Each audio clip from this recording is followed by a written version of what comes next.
শুরু করছি একাদশ দ্বাদশ শ্রেণীর একটি বিষয় বৈদ্যুতিন চিঠি বা ইমেল। ইমেল কি?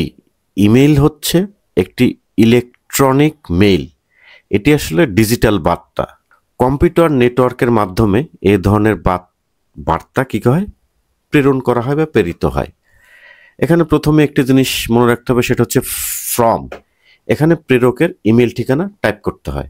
যেমন আমি বললাম azizmontu@live.com অথবা বললাম abdulazizmontu@gmail.com। এটা অবশ্যই একটা ঠিকানা ফ্রমে থাকবে। তুমি যখন ইমেল করবে, লিখতে গেলে অটোমেটিক তোমারটা দেখাবে এবং পরবর্তীতে ট্যুর ঘরে যে মেইলটা পাবে তার ঠিকানা, ইমেল ঠিকানা এখানে টাইপ করতে হবে। যেমন আমি বললাম যে abdulazizmontu@gmail.com। তোমরা abcd@gmail.com অথবা A to Z বা AZ, ABC বা যে কোনো একটা নাম দিয়ে তুমি দিতে পারবা। তারপরে @gmail, ইয়াহু, তারপরে লাইভ, যে কোনো জিনিস দিয়ে .com। এরপর হচ্ছে সিসি। সিসি মানে কার্বন কপি।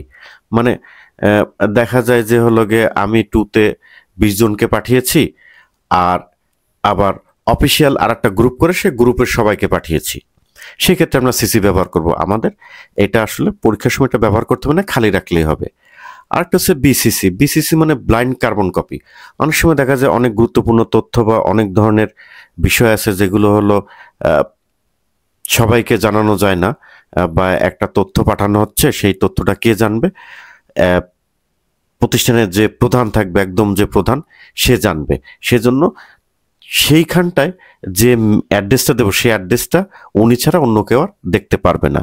তো আমাদের এগুলো লাগবে না, সিসি বা বিসিসি আমাদের লাগবে না। আমাদের লাগবে ফ্রম, টু, আর হচ্ছে সাবজেক্ট। এই সাবজেক্ট এখানে মেইলের যে বিষয়বস্তু থাকবে সেই বিষয়বস্তুটা বাংলায় লিখতে হবে। এখন আমি চলে যাচ্ছি একটা আসাদ। পথভ্রষ্ট হওয়া, নৈতিক অবক্ষয়, ব্যর্থতা, মানসিক অশান্তি, বেকারত্ব ইত্যাদি এই আসক্তির অন্যতম কারণ। এটি একটি পাপ বন্ধু। কিভাবে আমরা এর সমাধান করতে পারি তা ভাবা অতি আবশ্যক হয়ে উঠেছে। মিজান, সত্যিই বলেছ, নৈতিক অবক্ষয় অবশ্যই নির্মূল করতে হবে। আসাদ, বন্ধু, এ বিষয়ে আমাকে আরো বলতে পারো?